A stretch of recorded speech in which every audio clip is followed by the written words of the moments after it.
my name is Colette, and I absolutely live to share my voice. I actually got into music through band.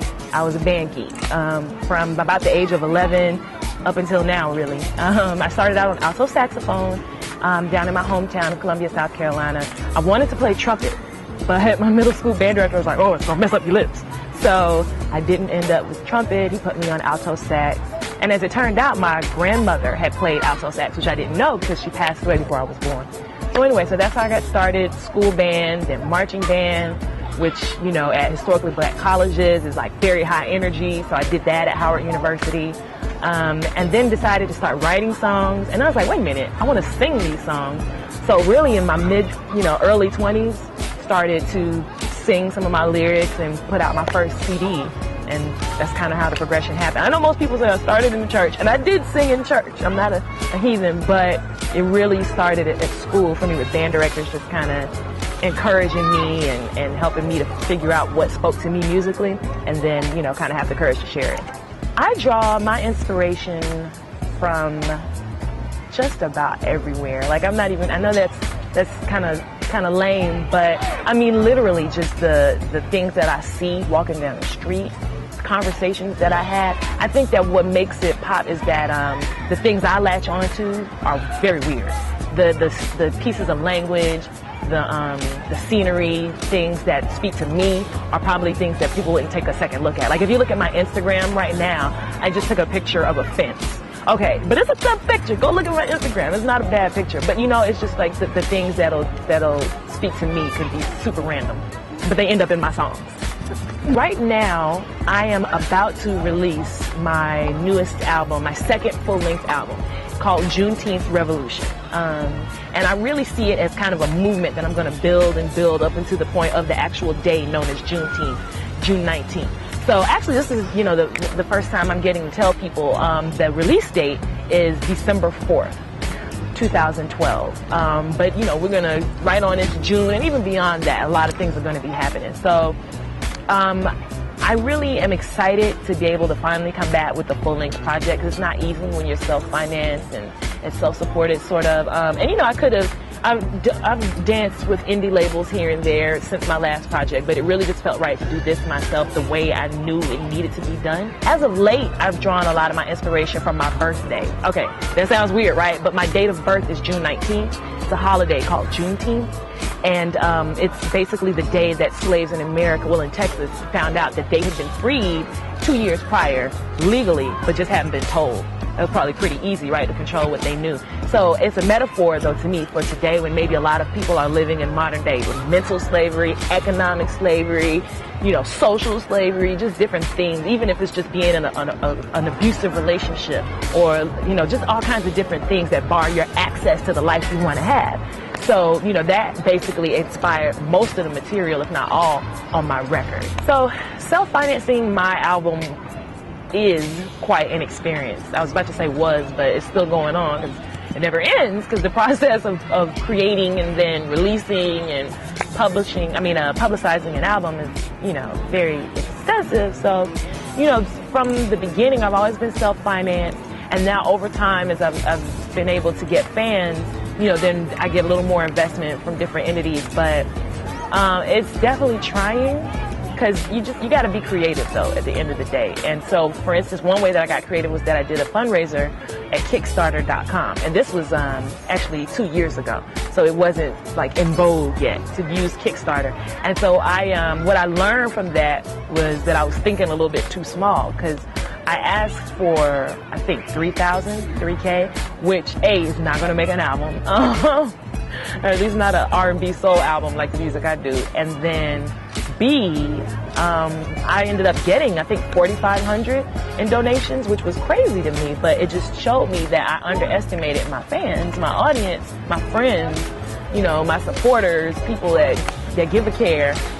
Just really came through and, you know, warmed my heart a little bit and just made me realize that going forward, you know, people are thirsting, I think, for independent artistry and willing to put their money where their thirst is, if that makes sense. Knowing how I want to tell my story and share my story actually came to me when I was in college singing go-go music, which is a genre that's specific to Washington, D.C. But if you took like the energy of like a live metal rock show, but then like the funky percussiveness of like Afrobeat or Haitian compa music or different kind of forms like that, but then you made the lyrics straight up like hip-hop R&B from America. Like if you mashed all that together, that's go-go to me. And so basically you got to bring it. You know, you can't be timid. And I had to, you know, I used to be a little bit of a shy girl, so that experience in college really helped me to find my voice as far as who I am on stage and the way that I tell stories and how do I connect to an audience.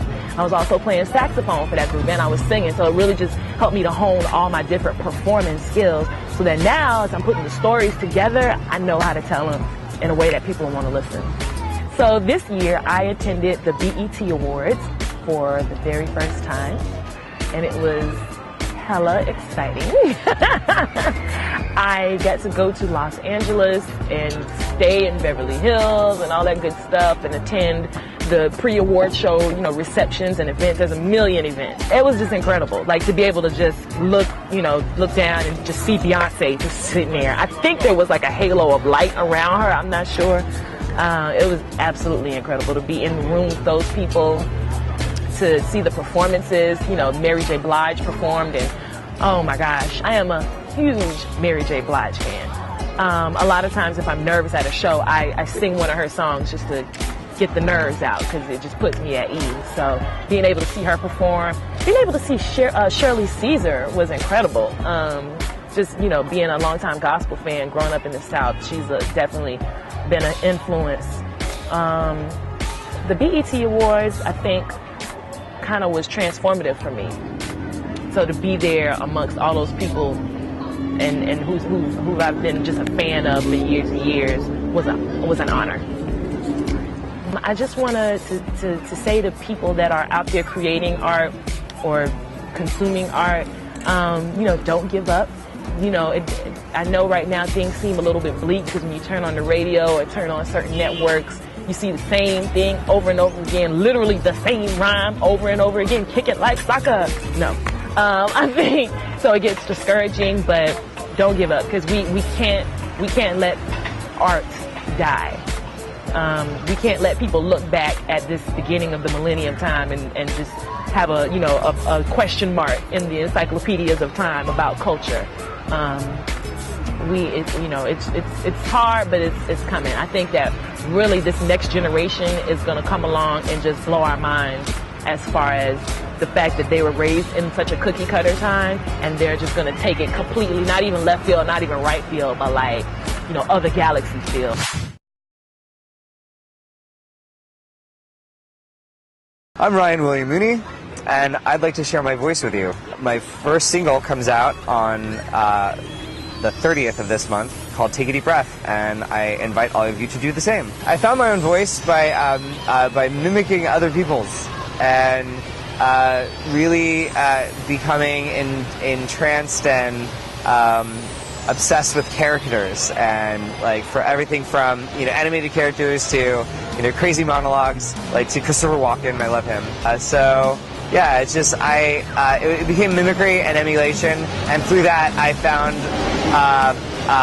found a way to get over my insecurity in situations, social situations, by being kind of a clown, and in that kind of dispelled my anxiety and allowed me to slowly become more of myself. So it's just in discovery. My talent was pretty much mimicry of music I could hear. So anything that interested me, be it movies or anything on the radio, I'd come home and play it as much as I could, and much to my mother's dismay sometimes.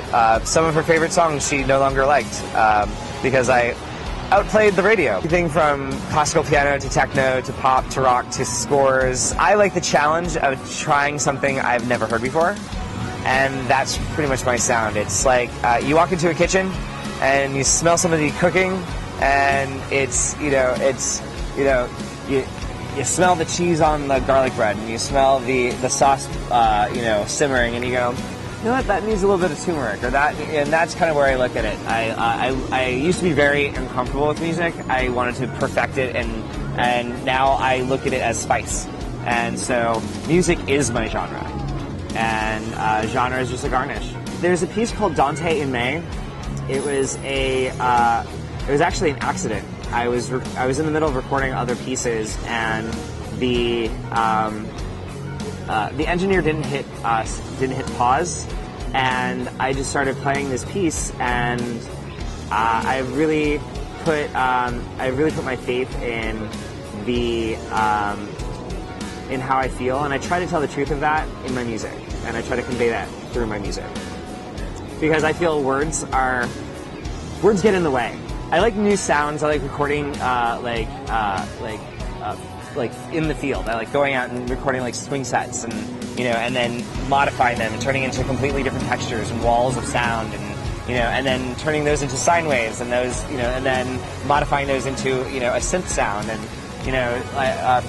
lately a few of my friends have been asking me like, oh, is that a Nord? I was like, actually, it's a garbage truck. And I added the layer of breath on top of it, and it sounds like a woodwind instrument. Then I put a distortion on it, and now it sounds a little bit like a Nord, but it has this kind of airy, yeah. I'm always, it's a hodgepodge. I have absolutely no style, and I think that's what is fun about music, is when you're stuck in a box, that's all you'll see. And the only boxes I like are the recyclable ones. Doing a documentary called That Day. It's about Hiroshima, and we're working to end nuclear weaponry. And two of my really good friends moved to Japan a month before the earthquake, and just the brilliant resolve and community that Japan has. Really, when they asked me, will you score this and help us, I said, absolutely. We are all equal, no matter what color or shape we are, and we're all brothers and sisters, and we're all directly connected to each other. It doesn't matter what country you're in. We are all on the same planet. This is our same rock, so we have to take care of it. So I suggest, instead of covering it in dirt, why don't we polish it for a change and turn it into the jewel that it can be? I used to look at the world like this, very close. And so my perspective is getting much more grand, and with that I become much more at ease with what's going on around me. So I think that's my ultimate goal, is to be happy with my music, and also I would love everybody on the planet to play, music with me. So I invite everyone to do so. That's my goal, I guess.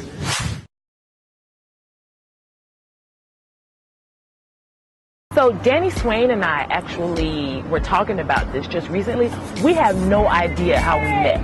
Like, I mean, we know it's the fact that we both were living in Colombia, young people doing music, but how we in fact got together, I think it's just that I had heard some of his tracks, and I probably just emailed him, I think. But like, I wish I could say to you, I know exactly the track that I heard. It was the 15th of September, but it was just organic. And that's how it is with us. It just flows. Like, I don't have that energy, that relationship with anybody else in music at this point in my career. We did the song together entitled Live Your Life, which was on my first album, and the energy was great, so we were like, let's keep doing songs together. So I ended up doing 2 songs with him for his record that was just recently released on OK Player Records. And one of our songs, actually, Interscope released as a digital single. That song was called Keep Your Head to the Sky, and it ended up being on his current album, Payback, which is a physical release on OK Player Records. We're planning on doing an EP together, just us two on every track, because he also, of course, is an MC, crazy with the MC skills. So look out for that in the near future. Mainstream media and music are so watered down is that the people every day on the streets are tired of hearing and seeing the same thing over and over again. It's boring. It's boring as hell. So then what happens is they, look around their immediate surroundings and their favorite sort of spots online, different blogs and and different, local media outlets trying to find something fresh and something that speaks to what they're experiencing in their lives. So the gap then that is getting filled by independent artists. Media outlets and record labels are trying to keep independent artistry from being heard and seen. Make no mistake, and it's not that I'm a conspiracy theorist, but it's real. They only want their artists on radio. They only want, their artists' videos to be seen. So then there's less competition and it's easier to succeed. Internet has just totally filled the gap of the fall of the record industry. Some may say that it caused it though, because of file sharing. I'm not going to get into that, but I just think that right now when people are less willing to invest their dollars in pushing something new to the forefront, an artist has the power to push ourselves in terms of like home recording tools, the different software, Fruit Loops now it's FL Studio, Reason, even the availability of Pro Tools, all of the different kind of home recording equipment that you can get now. I use a duet interface when I'm recording vocals. It's amazing, like the sound quality that I'm able to get just in the comfort of my home, which is not a music studio by any stretch of the imagination. I think all of that too has made it like a lot easier for artists to be able to create quality product. And then now the internet has become the tool now to get it out there. Technology and then, internet, social media, web has really made it possible for independent music to even continue to exist. I hate what I call culture police. And now let me also say this. I'm very opinionated. I'm an artist. I create. I'm a consumer. So I have an opinion. There's music that I hate. There's, artists, and I'm just like, you really need to have several seats. But at the same time, I would never be one to say that music shouldn't be heard. There's always going to be something, some new art form or some new sound that's going to piss people off. That's always going to be the case. It was that way with hip hop early on. It still is that way with hip hop. It was that way with jazz. It was that way with rock and roll. It was that way with gospel. When Thomas Dorsey really created Precious Lord and the genre that we now know as gospel first began, that blew the minds of traditional Christian musicians, because it basically was taking the sounds of jazz and blues and bringing them into the church. And I don't know if anybody, that's going to be listening to this is a church person like me, but I grew up in South Carolina, okay? I'm talking about the Confederacy. I'm talking about conservatism. And so to bring the sounds of like honky-tonk jazz and blues into the church was like, oh my God, sacrilege, blasphemy. So, what if at that time someone had said, Thomas Dorsey should be arrested and shut down? We wouldn't have Precious Lord. Come on, Mahalia Jackson, So the thing is, what I may find objectionable may in fact be something that's just moving the culture forward, and I'm just not there yet. So Juneteenth Revolution is what's happening from me and just from all these other independent artists. I think it's just a time of freedom anyway, so I think it's fitting, and I just encourage everybody to just be persistent and be encouraged.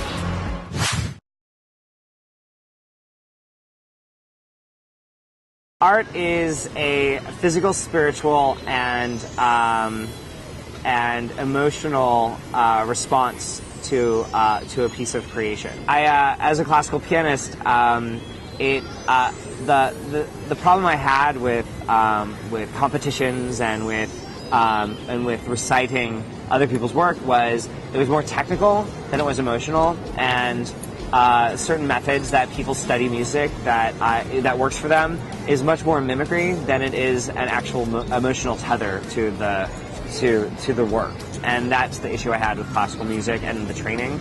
So I really started experimenting with, how music makes me feel, and I just run at it with reckless abandon. Going back to classical music, pieces of instrumental work affect people. Like Clair de Lune and Rhapsody in Blue. People have a nostalgic reference to everything that they hear.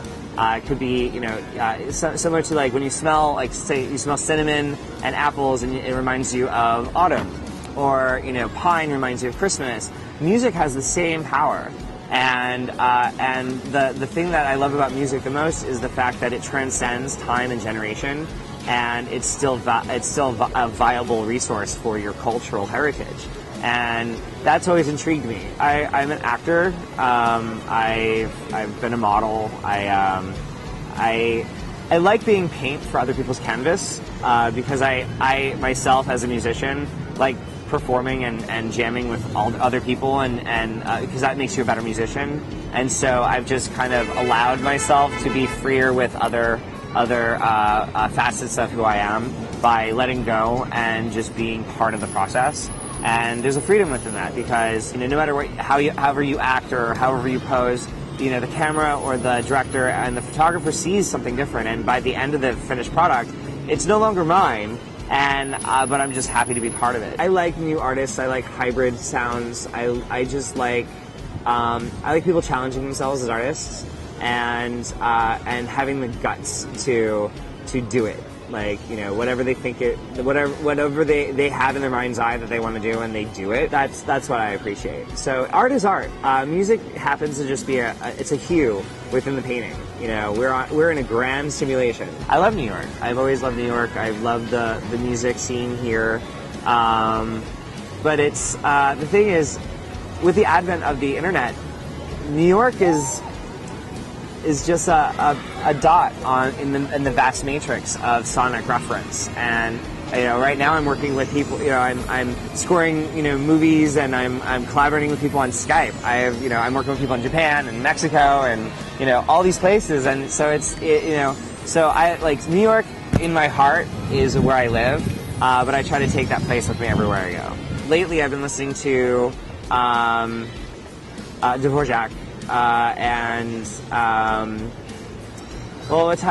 This time of year, I listen a little bit of Tori Amos, and I really like the new Muse record. Good job. And who else? Oh, of course, I've been listening to because I'm currently remixing. Let's Have a Kiki by Scissor Sisters. I'm sick of people not saying curse words and being edgy. Like, where the heck did where'd the attitude go? Did it disappear with the Bowery? When Disney took over New York? Because if that's the case, then that's why everybody goes back to nostalgia and goes back to the 80s and history repeats itself. Like, we're in the 90s again. So, I'm looking for something new. And I think everyone is too. I mean, I have music that people won't listen. I'm not going to give out to people. There's certain pieces of music that are very emotional for me that tell stories from my formative years to now, and there are pieces of music that I love that I can't perform live. I'll be a disaster emotionally, and so things like that. Music is my therapy, but it's also my celebration of life. So I'm conflicted and relieved at the same time. Does that make sense? Okay. I create music, period. Whether people like it or not, I'm still going to do it.